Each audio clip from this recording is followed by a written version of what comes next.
NSX is a car built by Honda as a relatively competitive car that at the time had the mid-engine layout and the performance to match its exotic looks.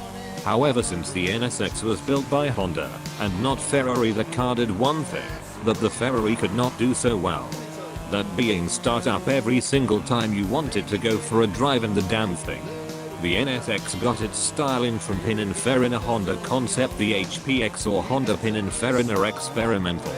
The car was designed to compete with anything coming out of Germany and Italy at the time, which at the time was quite the statement considering that Italy was making some seriously good cars at the time, and so was Germany. The chief designer of the NSX was Masahito Nakano and the head engineer was Shigeru Uhura. These two really knew what they were doing, considering that they went on to do the S2000 later on, which is also a really good car. So how does such a legendary car live up to its name in a game like Forza Horizon 5? Well, considering that I drove the NSX only in FH5 for about 4 days straight, only stopping to do the Mustang video, and not complaining about anything with the car. In my eyes, this is one of the best Japanese cars in the 90s era, which you can get in this game. Only bested by a certain car that uses a spinning triangle for an engine.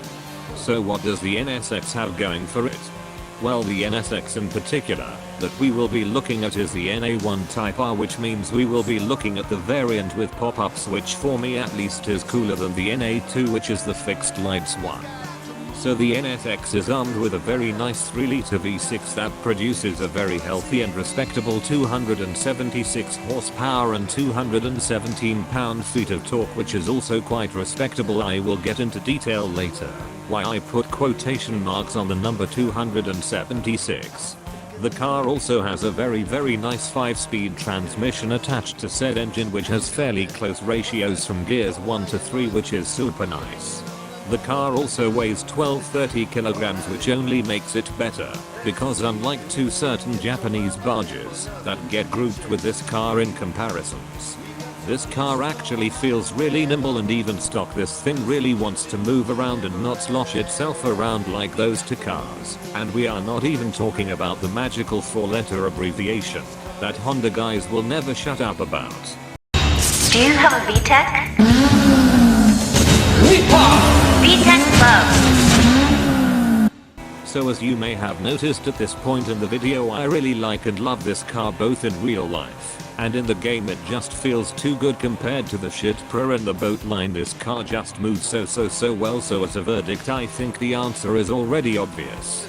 This car fucking rocks, and it makes me question if every player has one, because they 100% should now enjoy this part where I drive it around my track. And like if you liked the video, and sub if you want a sub. Thank you for listening, and enjoy the rest of this video.